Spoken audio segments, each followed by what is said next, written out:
Então, pessoal, bom dia aqui, boa tarde, boa noite, não sei quando você vai estar vendo esse vídeo, tá? Eu tô fazendo esse vídeo devido a uma pergunta excelente de um seguidor nosso, não me lembro o nome dele.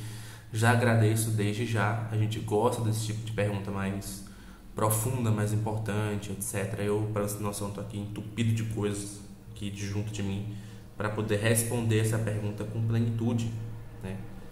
Deixa eu só desativar o som aqui para não ficar apitando no meio do vídeo. Mas enfim, a pergunta dele foi o seguinte: baseando-se no livro do Padre Léo XIII, né? O Padre Léo XIII ele fez um livro chamado A Fé Explicada, tá? Esse livro é vendido pela Quadrante.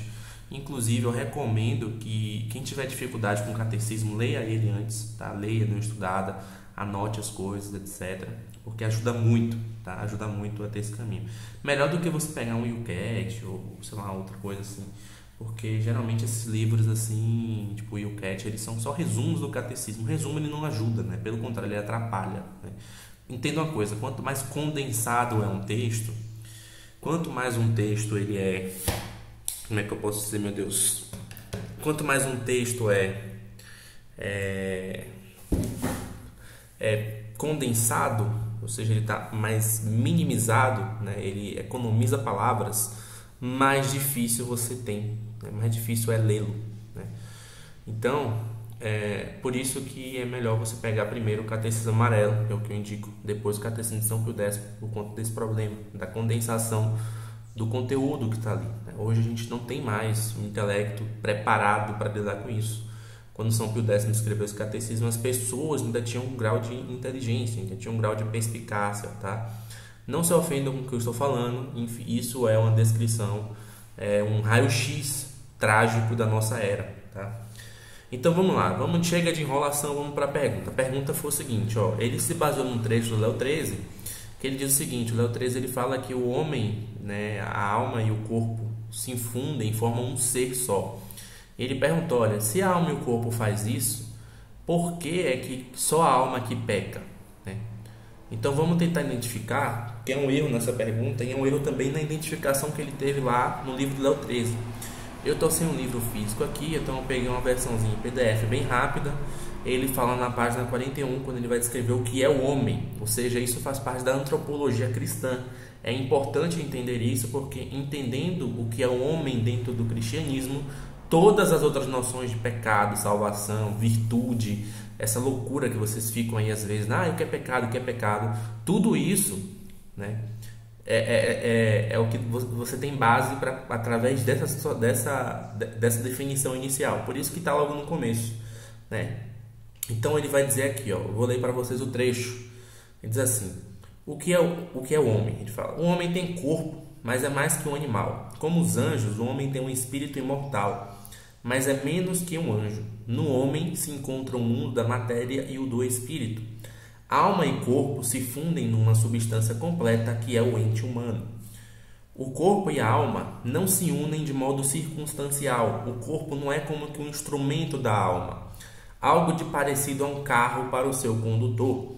Alma e o corpo foram feitos um para o outro, fundem-se, compenetram-se tão intimamente que, ao menos nesta vida, uma parte não pode existir sem a outra, tá? Então, depois ele vai descrever melhor aqui, ele vai fazer analogia e tal. Isso é bom também, por isso que eu gosto desse livro. Ele faz analogias para explicar o que ele está falando, etc, né? No final da analogia ele vai dizer: olha, de modo semelhante, né, como ele falou antes, o corpo e a alma se unem numa substância que chamamos o homem, tá? Então, deixa eu ver se eu tenho um papel aqui. O papel não tá tão fácil de achar aqui não, tá? Eu vou tentar fazer na mão, vocês vão visualizar aqui, tá? Você tem três coisas aqui: você tem a alma, você tem o corpo e você tem o homem, certo? O que ele está dizendo aqui? Ele está dizendo que essas duas coisas, alma e corpo, unidas, formam uma terceira coisa chamada homem, tá? Ou seja, a humanidade, o homem, ele não é nada sem essas duas coisas. Por que se diz isso? Porque há dois problemas teológicos aqui. O primeiro problema que havia, tá, teologicamente, é que é o seguinte, é que as pessoas tendiam a menosprezar o corpo, porque fala assim, ó, se a gente tem que salvar a alma, então foda-se o corpo, entendeu? Não vou ligar para o corpo. O corpo não tem relevância, mas na verdade ele está demonstrando, e a igreja sempre demonstrou, que o corpo ele possui importância para o bem-estar da alma, certo?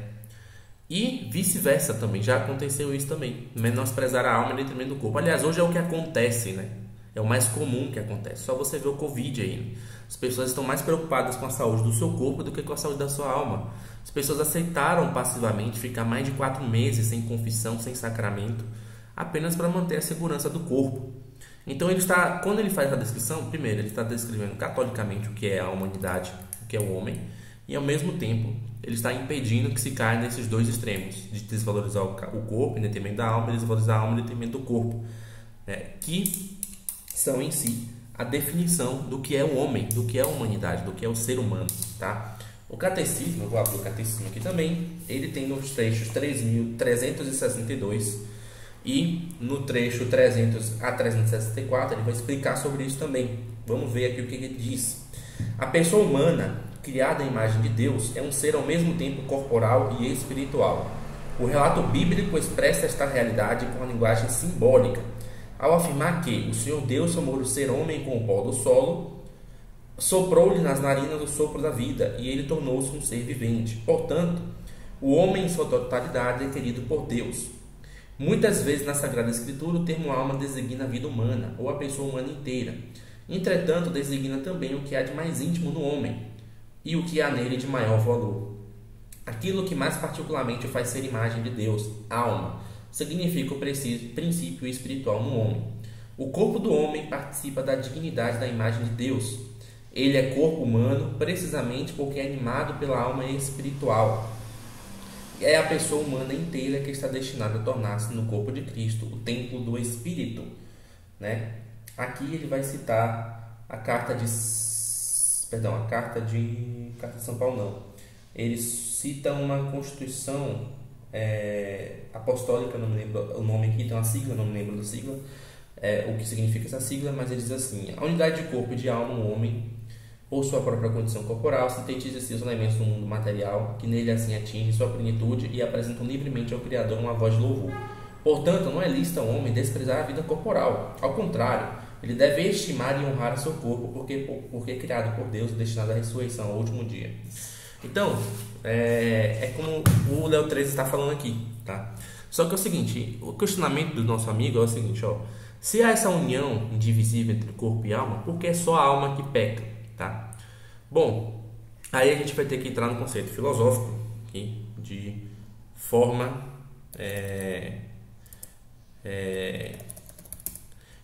e matéria, tá? Então vamos lá. O que é a forma, tá? A forma... Peraí, deixa eu só pegar aqui que eu não estou achando aqui o trecho, meu Deus. Deixa eu pegar aqui.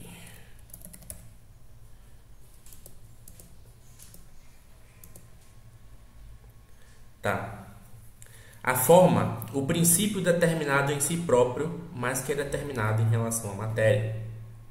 Ou seja, o que é que isso quer dizer? Eu não entendi nada agora, tá?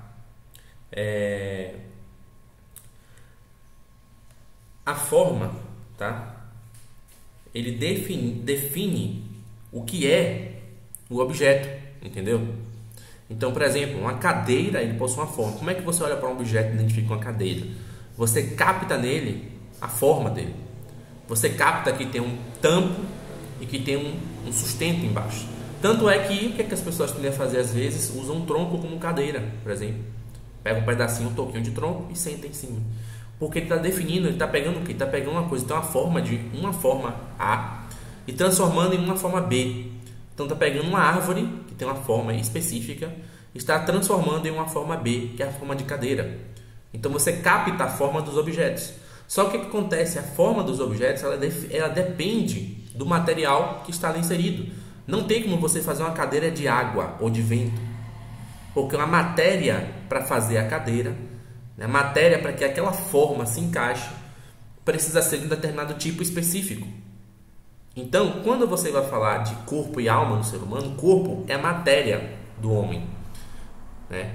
A alma é a forma, é o que define o que ele é o princípio espiritual. Ou seja, quando nós falamos e defendemos a vida enquanto católicos, nós fazemos isso porque sabemos que, apesar do corpo ali não estar formado, não está na sua composição final, né? E não vai estar, porque o corpo ele se degrada ao longo do tempo, isso aí é outro ponto, mas a forma que está ali no ser humano é o que dá dignidade a ele, né?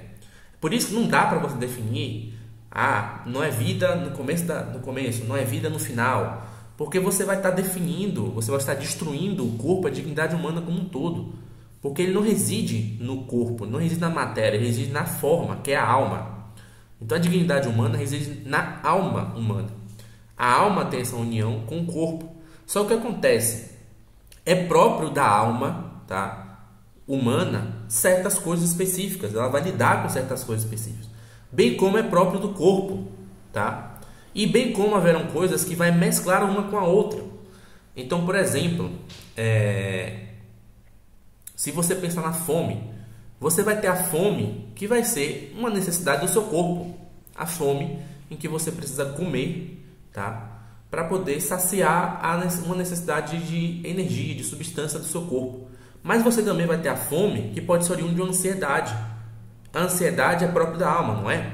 O corpo ele não sai. Você não vê um defunto ansioso, né? Só pessoas que estão vivas conseguem ter ansiedade. Então, isso é próprio da alma. A mesma coisa a gula, os pecados, etc. Isso não quer dizer que, como o nosso amigo falou, é a alma que peca, sim, de fato. Você recebe perdão da alma. Só que a alma, ela dá certas características ao corpo. Então, o pecado influencia no corpo também. Vou dar um exemplo bem direto. Por exemplo, pense no pecado da mutilação, né? O pecado da mutilação ele é principiado por um desejo de se ferir. Esse desejo reside na alma.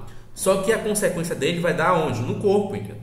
Se você come demais, o pecado da gula, é óbvio que aquilo ali está principiando na sua alma, certo? Só que as consequências vai gerar e vai causar problemas no seu corpo, entende? Né? É por isso que, por exemplo, os pecados piores são aqueles mais espirituais, como a soberba, a vaidade, né? A inveja. Por quê? Porque quando você tem uma relação direta com o corpo, é mais fácil de você fugir ou de você identificar esse problema.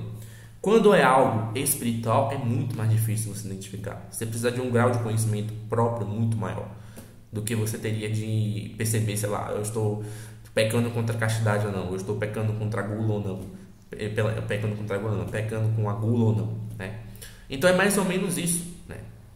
Claro, é a alma que peca. Por quê? Porque o pecado, né, as paixões, por exemplo, os sentimentos, eles são próprios da alma, eles residem na alma. Só que isso não quer dizer que essas coisas em si simplesmente não vão ter nenhuma ligação com o corpo. Não há dualidade entre essas duas coisas. Elas estão unidas, né? Da mesma forma que se, por exemplo, eu me acidentar, eu vou sentir dor, eu vou sentir-me, sei lá, vamos supor que eu me acidentei e perdi uma perna, né? O fato de eu perder uma perna vai causar em mim, vai causar na minha alma uma certa tristeza, né? Por eu estar me sentindo incompleto do que eu fui, do que eu era, entende? Então é óbvio que o que acontece com um vai gerar um efeito no outro, o que acontece com o outro vai gerar um efeito em outro. Então tem essa relação mútua, né? Então qual é a pergunta? Qual é a resposta para isso? A resposta é simples. De fato, a alma não peca, ou o corpo não peca, tá? O corpo em si ele não tem como ele pecar por si mesmo. O pecado reside na alma. Entretanto, os efeitos e as consequências do pecado irão se refletir no corpo, né? Então não tem como você dissociar o fato de que a alma peca, então sua alma tem problemas. Não, o corpo também tem problemas, né? O corpo também vai ter problema. Então, vamos supor assim, um exemplo, né? Uma pessoa que é viciada em ter relações com prostitutas, por exemplo. Qual é o efeito que esse pecado vai causar na alma? Vai causar que ele vai ficar preso àquilo ali. Aquilo vai gerar nele uma certa dependência, tá? Certo? Só que pode gerar um problema no corpo dele. Ele pode pegar uma doença. Ele pode pegar uma doença sexualmente transmissível, né? Ele pode causar algum tipo de problema no órgão sexual dele, enfim. Então percebe como tem essa relação intrínseca, né? O fato de uma coisa estar nela não quer dizer que não vai deixar de influenciar uma na outra, né? Então, esse é o primeiro ponto. Essa é a resposta. O Padre Léo XIII está simplesmente impedindo, né, que a gente comece a dar uma dualidade, né, da alma para o corpo, né?